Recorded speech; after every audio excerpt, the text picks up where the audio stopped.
ഇതാണ് അശ്വിൻ. അശ്വിൻ്റെ 2 ദിവസം മുമ്പ് ഞാനൊരു ഷോർട്ട് വീഡിയോ ഇട്ടിരുന്നു. അതിൻ്റെ ഫുൾ വീഡിയോ ആണ് ഇത്.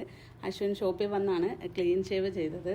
എന്നിട്ട് നന്നായിട്ട് ത്രെഡ് ചെയ്തു. ഐബ്രോ നല്ല ഷേപ്പ് ചെയ്താണ് ഞാൻ ത്രെഡ് ചെയ്തത്. അതുകൊണ്ട് ഐ മേക്കപ്പ് നല്ലോണം ചെയ്യാൻ എനിക്ക് പറ്റി. പിന്നെ വേറൊരു പ്ലസ് പോയിൻ്റ് എന്ന് പറഞ്ഞാൽ അശ്വിൻ കാത് കുത്തിയിട്ടുണ്ടായിരുന്നു. അതുകൊണ്ട് വലിയ ജിമുക്ക ഇടാൻ നമുക്ക് പറ്റി. പിന്നെ മേക്കപ്പ് ചെയ്തപ്പോൾ എനിക്കൊരു പ്രോബ്ലമായിട്ട് തോന്നിയത് നല്ല പച്ച ഷെയ്ഡ് ഉണ്ടായിരുന്നു താടി ക്ലീൻ ഷേവ് ചെയ്ത ഭാഗത്ത്. അവിടെ ഞാൻ കൺസീലും കറക്റ്റും ചെയ്തതിന് ശേഷമാണ് മേക്കപ്പ് ചെയ്തത്. പുള്ളിയുടെ സ്കിന്ന് കുറച്ച് ഡ്രൈ സ്കിന്നായതുകൊണ്ട് ഞാൻ ഓയിലി ടച്ചുള്ള മേക്കപ്പാണ് ചെയ്തത്. ഞാൻ മേക്കപ്പിന് ഉപയോഗിച്ചത് ഹുദയാണ്. ഒരു കവറേജ് കൂടുതൽ കിട്ടാൻ വേണ്ടിയിട്ടാണ് ഹുദ ബ്യൂട്ടി ഞാൻ യൂസ് ചെയ്തത്. മേക്കപ്പ് തുടങ്ങിയപ്പോൾ ഞാൻ ഫസ്റ്റ് ചെയ്തത് ഐ മേക്കപ്പാണ്. ഐ മേക്കപ്പ് ചെയ്ത് തീർന്നതിന് ശേഷമാണ് ഫേസ് മേക്കപ്പിലോട്ട് ഞാൻ പോയത്. ഫേസ് മേക്കപ്പ് ഞാൻ ഫുള്ളായിട്ട് ചെയ്ത് തീർന്നിട്ട് കുറച്ച് കറക്ഷൻസ് ഉണ്ടായിരുന്നു, അത് ഞാൻ ചെയ്ത് തീർത്തു. ഐബ്രോ നല്ല ഷേപ്പ് ചെയ്ത് ഷാർപ്പാക്കി വെച്ചിരുന്നുകൊണ്ട് നല്ല കട്ടിയുള്ള ഹെയറും ആയിരുന്നുകൊണ്ട് എനിക്ക് ഐബ്രോയ്ക്ക് വലുതായിട്ട് ഡിസൈൻ കൊടുക്കേണ്ടി വന്നില്ല. ചെറുതായിട്ടൊന്ന് ടച്ച് ചെയ്യേണ്ടി വന്നിട്ടുള്ളൂ. പിന്നെ ലിപ്പ് ആണെങ്കിൽ മേളത്ത് ലിപ്പ് വളരെ ചെറുതായിരുന്നു. അതുകൊണ്ട് ഞാൻ ലിപ്പ് മേളിൽ കൂടി ഇട്ടാണ് വരച്ചിരിക്കുന്നത്. ഒറിജിനൽ ലിപ്പിൽ നിന്നും പുറത്ത് മേളിലൂടെ ഇട്ട് കവർ ചെയ്താണ് ആ ലിപ്പ് വരച്ചിരിക്കുന്നത്. ചിരിക്കുമ്പം മേളിലത്തെ ലിപ്പ് വരുന്നില്ല. അശ്വിനെ മേക്കപ്പ് ചെയ്യാൻ യാതൊരു ടെൻഷനും ഇല്ലായിരുന്നു. കാരണമേ പുള്ളി നല്ല ഫ്രണ്ട്ലി ആയിരുന്നു. പിന്നെ ഞങ്ങളെല്ലാവരും ഭയങ്കരമായിട്ട് തമാശയൊക്കെ പറഞ്ഞു. നല്ല ജോളി മൂഡായിരുന്നു. നല്ല എൻജോയ് ചെയ്താണ് ഞങ്ങൾ എല്ലാവരും കൂടെ നിന്ന് ആ വർക്ക് ചെയ്തത്. പിന്നെ ഞങ്ങൾ ഹെയർ സെറ്റ് ചെയ്ത് നോക്കി കേട്ടോ.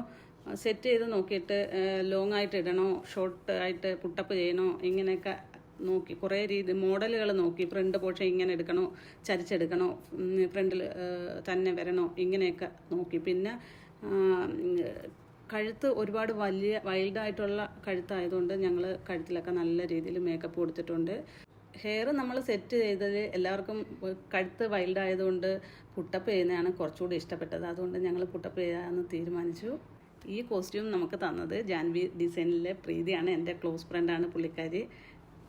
ഹെയറിൽ സെൻറ്റർ പാർട്ടീഷൻ എടുത്തതിന് ശേഷം ചെറുതായിട്ട് 2 സൈഡും ചെറിയ പഫ്നെസ്സും കൊടുത്തു. ചെറുതായിട്ട് കാതിൻ്റെ സൈഡും കവർ ചെയ്തുകൊണ്ടാണ് ഒരു പുട്ടപ്പ് ചെയ്തത്. പുട്ടപ്പ് നല്ല രീതിയിലൊരു പുട്ടപ്പ് ചെയ്ത് അതിന് ഒരു ചെറിയ നെറ്റ് കവറേജും കൊടുത്തതിന് ശേഷമാണ് ഞാൻ ആർട്ടിഫിഷ്യൽ ഫ്ലവറാണ് വെച്ചത് കേട്ടോ.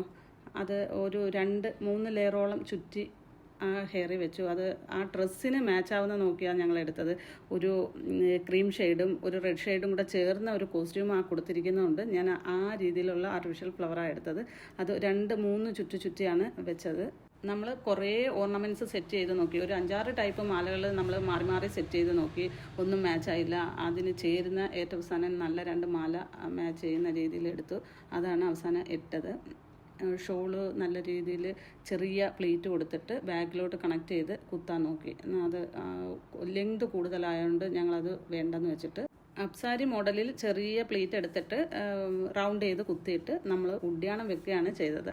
ആദ്യം ഞങ്ങൾ ലെയർ നെറ്റിച്ചുട്ടിയാണ് വെച്ച് നോക്കിയത്. പക്ഷെ അത് കുറേ ഹെവി ആയിട്ട് ഫീൽ ചെയ്ത്. പിന്നെ ഞങ്ങൾ സിമ്പിളായിട്ടുള്ള കുറച്ചുകൂടെ ഒതുങ്ങിയ ഒരു നെറ്റിച്ചുട്ടിയാണ് വെച്ചത്. ഒരുക്കി തീർന്നിട്ട് ഞാൻ ഫോട്ടോ എടുക്കാൻ നോക്കിയപ്പോൾ അശ്വിൻ്റെ പകുതിയേ ഉള്ളൂ. ഞാൻ എനിക്ക് വിഷമമൊന്നുമില്ല, എങ്കിലും ചെറിയൊരു സങ്കടം. ഞാൻ ആ ഫോട്ടോയിൽ മാച്ചാവാൻ വേണ്ടി ഉന്തിളിക്കുന്നത് നിങ്ങൾ കണ്ടല്ലേ. പിന്നെ ഞാൻ ഫൈനലായിട്ട് കറക്ഷൻസ് എല്ലാം ചെയ്തു. ചെറിയ മൈന്യൂട്ടായിട്ടുള്ള കംപ്ലൈൻ്റ് എല്ലാം ക്ലിയർ ചെയ്തു. ഇതിനകത്ത് ഞാൻ അശ്വിൻ്റെ ഫോട്ടോ കൊടുത്തിട്ടുണ്ട്. ഇത് നിങ്ങൾക്ക് ഇഷ്ടപ്പെടുവാണെങ്കിൽ തീർച്ചയായിട്ടും ലൈക്ക് ചെയ്യുക, കമൻറ്റ് ചെയ്യുക, ഷെയർ ചെയ്യുക. Tata, bye bye.